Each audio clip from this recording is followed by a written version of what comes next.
Hello everyone, I'm Michaela Kathleen, and in this video I'm doing my April reading wrap-up. I read 3 books this April, one of them the third Twilight book, and I decided I'm still Team Edward, more on that later, and won a surprise DNF from one of my favorite authors, and a little bonus read. And I started the month with the bonus read, which was The Near Witch by V.E. Schwab. Last year I read the Shades of Magic series by V.E. Schwab, which I liked well enough. I thought it was a really interesting concept, but I never felt fully connected to the series. And this is the first book that she ever wrote, and it is a standalone. And it's a fantasy book that has real, like, fairy tale in the woods kind of vibes to it.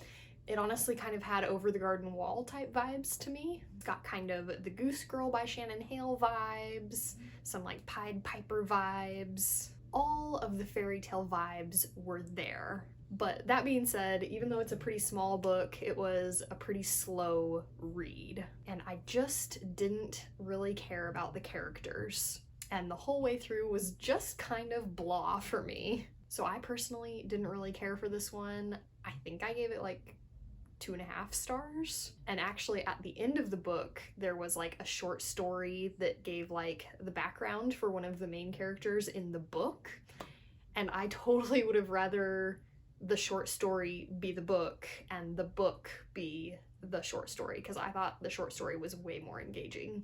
So overall, a bit of a disappointment. But I do plan to continue my V.E. Schwab journey next year. Next year I plan to read the duology Vengeful and Vicious. So we will see if V.E. Schwab gets any better for me next year, because last year was, like I said, Shades of Magic, an okay series, and then this a real slow read for me. But the next book I read in April was Eclipse by Stephanie Meyer, the third book in the Twilight series, continuing with my Twilight reread. And yeah, like I said, this book confirmed for me that I am still Team Edward, because as creepy as he is, and as much as you could kind of read a lot of what he says and does in like 2 different ways, at least he does not openly assault Bella like Jacob does. Actually, overall, Edward was significantly less annoying in this book than he was in the first or the second book. He wasn't in the second book very much, so he gets progressively less annoying to me. But yeah, in this book, Jacob assaults Bella, and when he takes her home and tells her dad, Charlie, about it, Charlie literally says, "Good for you, kid," which was just so disturbing, and I did not remember this. And then yeah, towards the end of the book, Jacob threatens to commit suicide if Bella doesn't agree to kiss him, so that's also bad.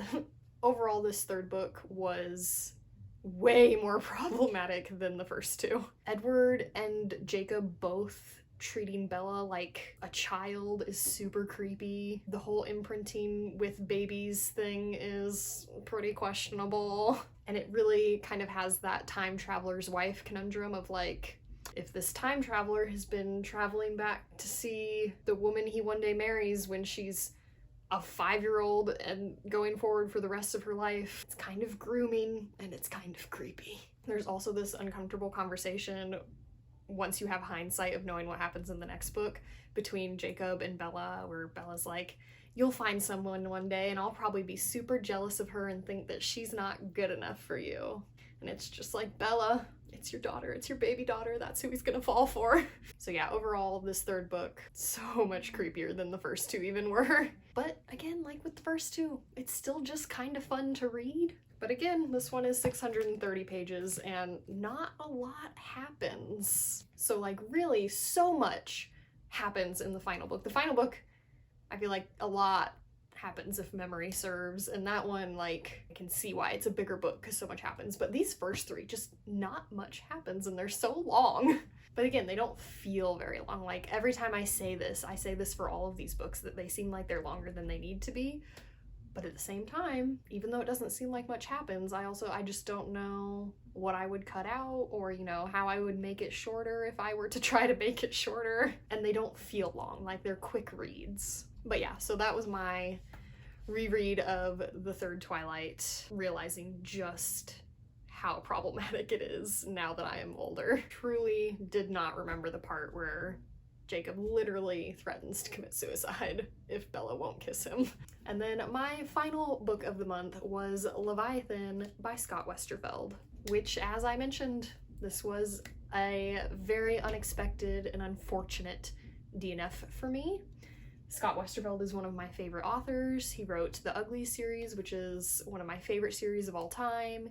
He wrote Afterworlds, which I love. It has such a cool concept and it delivers really well on that concept. And he wrote the Zeros trilogy, or he co-wrote the Zeros trilogy, which is also a fun trilogy. I don't like it as much as some of his other works, but they're fun.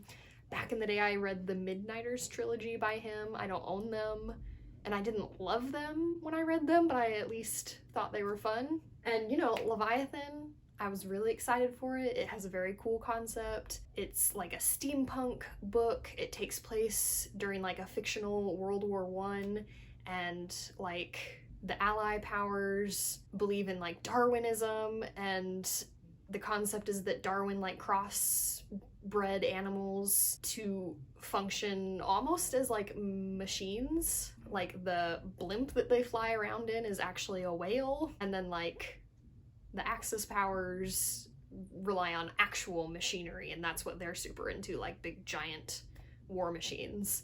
So very cool concept. The main female character in the book basically wants to be like a fighter pilot, which the month before this I read Skyward by Brandon Sanderson, an author I've never read before, and that book is also a book with a main female character who wants to be a fighter pilot, and that was a 5-star read.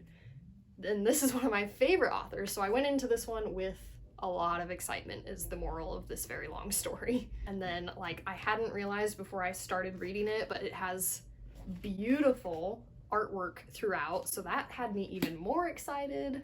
And then just from the very beginning, I didn't love the setup. Just felt like it just jumped right in and didn't do any world building, and it just felt like there was no character development. It was one of those books where it feels like this happened and then this happened and then this happened, and there's just no interest.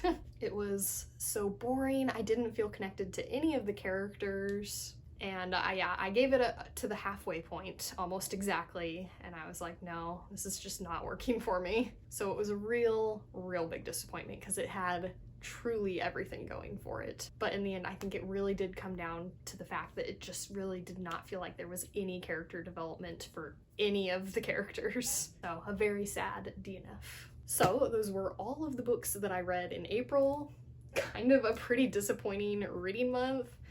Eclipse was still fun, even though it's incredibly problematic. But these two were just really big disappointments. Let me know down below what you read in April. Let me know if you've read either of these and if you were also disappointed or if you liked them. And yeah, thanks for watching. Now on to the quote for today's video, which today I have one from Charlie and the Chocolate Factory, and it is from Grandpa George. And it goes, "There's plenty of money out there. They print more every day. But this ticket, there's only 5 of them in the whole world, and that's all there's ever going to be.